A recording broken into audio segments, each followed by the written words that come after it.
All right, let's talk about a place, Rajsamand. And I promise you, this is way more than just a spot on a map. We're going to go on a journey into its very soul. Because trust me, every single stone, every ripple in the water there has a story to tell. You know how some trips are just about checking things off a list? And then there are those other trips, the ones where you actually feel something, where you understand a place. Well, Rajsamand is totally the second kind. It's got this incredibly deep, layered story just waiting for you to find it, and it's woven right into the land, the water, everything. So you might be asking, how do you even begin to understand a place this rich? Well, I've found the best way is to look at it through three different lenses, what I like to call its three distinct souls. We're talking about nature, devotion, and royalty. This is going to be our roadmap for this journey. Okay, so first, we'll dive into the incredible natural canvas that's the foundation for everything.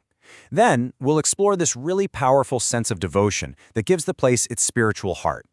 And finally, we'll dig into the echoes of its grand royal past. See how they all build on each other? All right, let's jump in. All right, first things first, its natural beauty. I mean, think about it. Before a single temple or palace was ever built, there was just the land. And in Rajsamand, that landscape is all about three huge elements: water, stone, and this just immense sky. And right at the heart of everything is this absolutely magnificent lake. But here's the kicker, and this is what blew my mind. Rajsamand Lake isn't actually natural. It's a massive, artificial lake. Can you imagine? It's this incredible feat of engineering from way back in the 17th century. It's really the true centerpiece of the whole region. So if you really want to soak in the peaceful vibe of a lake, trust me, the West Viewpoint is where you need to go. It's not about the hustle and bustle. It's all about finding that quiet moment to just sit, to just take in the incredible size and calm of the water. And what's so cool about this one spot is how it completely transforms depending on the time of day. You go at sunrise, and it's pure calm. It's serene, perfect for just thinking. But come back at sunset, the whole sky just explodes with these dramatic colors. It's a photographer's dream. It's like the same place has two totally different personalities. And the nature here isn't just about the lake. You've got other great spots, like the Irrigation Garden Viewpoint for a quiet walk. And hey, even if you're just driving through on the highway, there's this hill you can stop at. It gives you this amazing panoramic view of the whole landscape. Super quick, but totally worth it. Okay, so we've got this amazing natural canvas, right? Now let's add the second layer, Rajsamand's second soul, devotion. And what's interesting here is that faith isn't just stuck inside buildings. No, it's woven right into the land itself. You get these incredible places where spirituality and just stunning beauty merge into one. And the Dwarkadhish Temple View Point is the perfect example of this. Someone described it perfectly as a place that combines spiritual devotion with sweeping panoramic views of the water. That's exactly it. It's where your prayers are met with this just breathtaking view that stretches across the entire horizon. And that's really the key. This place proves that a temple, a place of worship, can also be an absolute feast for the eyes. It's an experience that just lifts you up, both spiritually and visually. It's a perfect example of how Rajsamand mixes all its different parts together so well. All right, it's time for our third and final layer, the echoes of royalty. This is where things get really grand.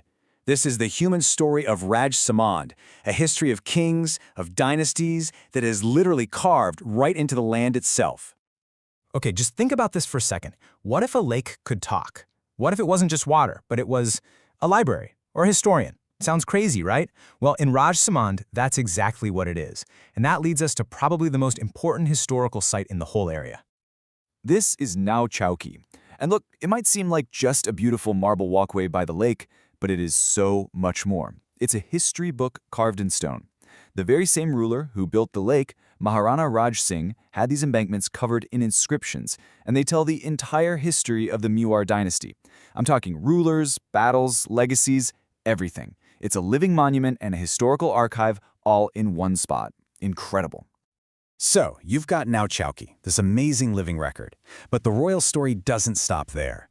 You've also got places like the Ruthi Rani Mahal viewpoint. It's another historic palace that gives you a peek into the architecture of the past, and you guessed it, more of those incredible views. Okay, so let's pull back for a second. We've talked about nature, we've talked about devotion, and we've talked about royalty. But here's the thing. The real magic of Rajsamand isn't found in any one of these.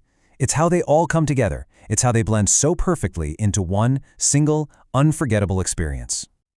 And that's really the most important thing to remember. In Rajsamand, you just can't pull these things apart. You end up experiencing history through the nature around you. You find your sense of spirituality in the landscape itself. That unique mix, that's what truly defines this place. And you can see it so clearly when you look at these key spots we've talked about. The West Viewpoint, that's your pure, serene dose of nature. The Dwarkadhish Temple, that's where you get that beautiful blend of nature and devotion.